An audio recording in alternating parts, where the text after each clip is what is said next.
Hello there. So I came across this technique just by mucking around with my recording interface. It's a technique for, I guess, spicing up very simple waveforms. In this case, a square wave, sort of a square wave, little imperfect. And all I'm doing is I'm basically applying a delay, but with a incredibly short delay time. I guess it's maybe 10 milliseconds. I don't know, I'm not sure exactly whether the effects, the numbers that it's giving are in milliseconds, but anyway, I've got it at the lowest it will go, which is 10 at the moment. And by doing this, you kind of, I guess, almost subdivide the waveform, the cycle, and you get subharmonics, or something like that. So yeah, I'll try and talk you through what's going on and demonstrate. Okay, so this is the, here we go, this is the square wave. I can zoom out a bit, zoom in. So this is the square wave. I can adjust the pitch of it. I'm just using this, sorry, I should have showed you at the beginning. This is a 555 timer-based square wave generator. It's basically an AliExpress board that I ordered and put in a vaguely fancy wooden box with some, what should we say, rustic,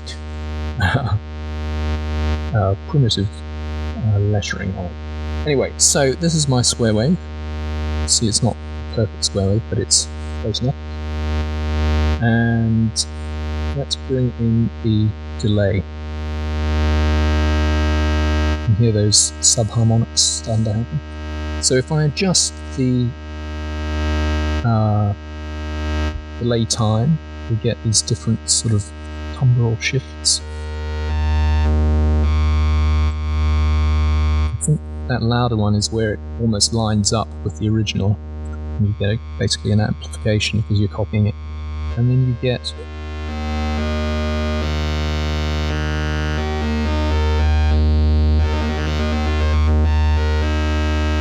all these different subharmonics depending on where the how the delays line up. And if I go like this, if I adjust the pitch, you can see kind of where the delays are staying in the same place, but the waveform is kind of morphing through them, which is kind of interesting.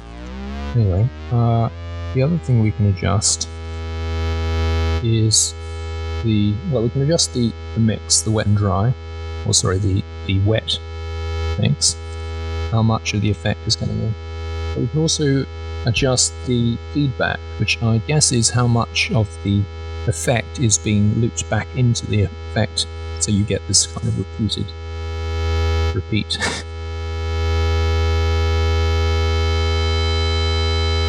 It's a little bit harsh, sorry.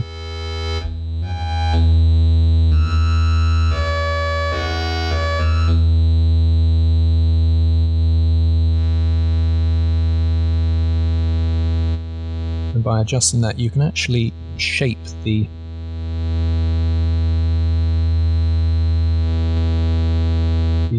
waveform. Sorry, trying to explain what I'm doing or talk and demonstrate at the same time.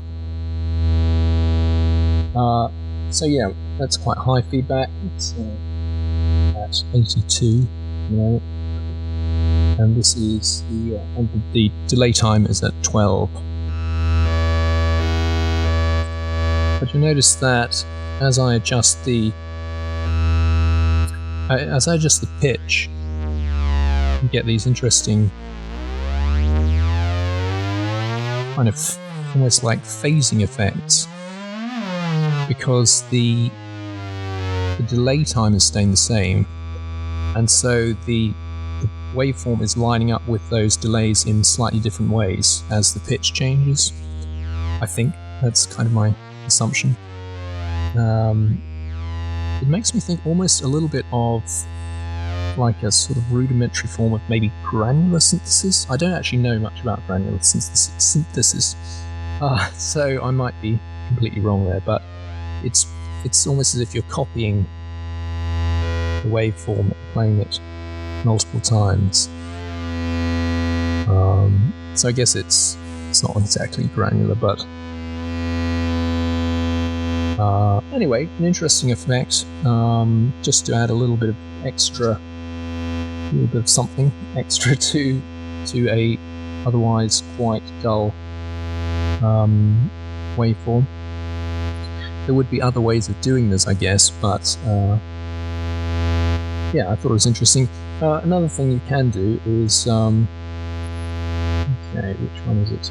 This one here. And I can adjust the EQ of it, so I can soften off those corners by reducing the highs, or I can get a bit more buzz by boosting the highs, cutting the mids, again softening things up, boosting the mids, cutting the lows, boosting the lows. So this is kind of subtractive synthesis, I suppose. As you can probably tell, I'm not actually particularly knowledgeable about synthesis, and I'm stumbling over my words a bit today. But yeah, that's another thing that you can play around with, is adjusting these different sort of EQ points to emphasize or minimize different elements of the tonal qualities, I suppose, of the waveform.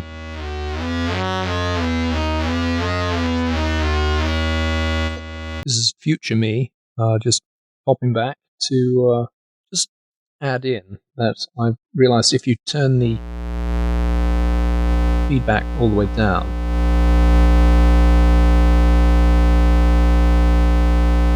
well, basically with feedback on, you get more of these subharmonics, but you can actually, if you turn that off, you can just shape the waveform a bit more, almost like a kind of pulse width modulation almost.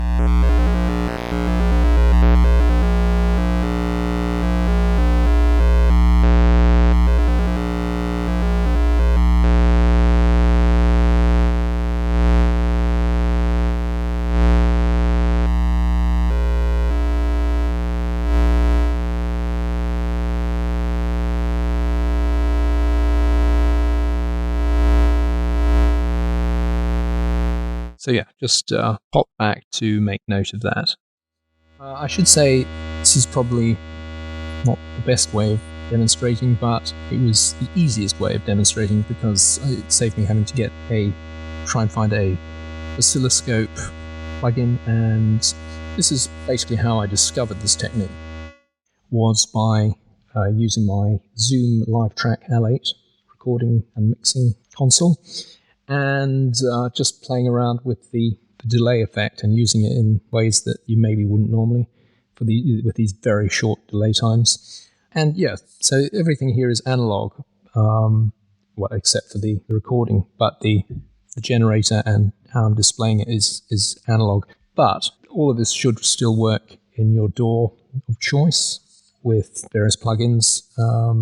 Yeah, I don't know how useful it would be actually on a track applied to an instrument, unless it's quite a rudimentary instrument. But if you are sampling and wanted to add a bit of interest to a waveform, so probably short clips of audio, this might be an interesting way of just spicing things up a bit. I'm sure I'm not the first person to have discovered this, or really how useful it would be in practice, but again, like I say, I thought it was an interesting discovery. It's something I came across a while ago and thought I would do a video about. So yeah, sorry, rambling as per usual. Thanks for watching, listening. I hope it was interesting. Yeah, if you try it out, I'd love to hear what you come up with or your thoughts. yeah, I guess that's all there is to say. Thanks again, and ta-ta.